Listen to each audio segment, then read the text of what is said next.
Is God picky? I ask this question because sometimes you wonder, is God just letting things slide and it doesn't really matter?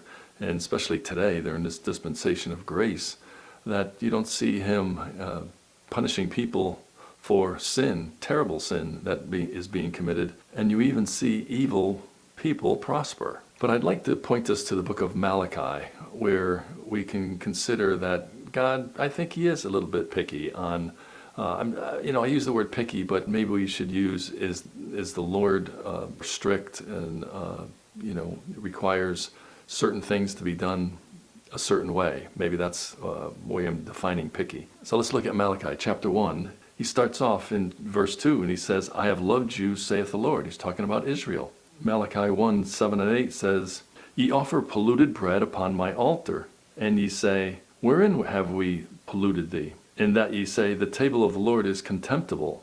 And if ye offer a blind sacrifice, is it not evil? And if ye offer the lame and sick, is it not evil? So we find these people were offering sacrifices as the Lord required, but they didn't follow through what was right and how those sacrifices were to be. They were to have no blemish. They weren't to be blind and they weren't to be lame, but yet that's what they were doing.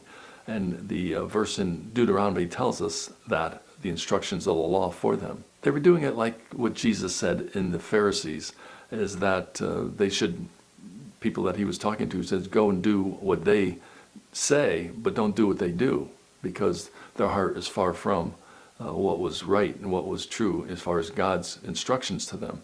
When we come to the body of Christ, the instructions, in a sense, as far as God being picky or the requirement of what God expects from us is no different.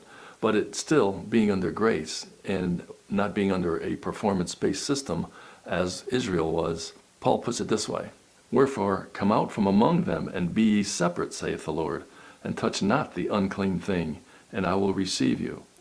In the context, it's talking about being unequally yoked together with unbelievers. You shouldn't marry an unbeliever if you're saved.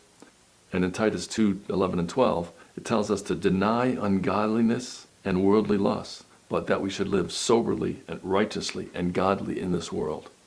Is God picky? Does he require a certain amount from us? Does he expect us to do right? I think the answer is yes. I think God expects us to do right.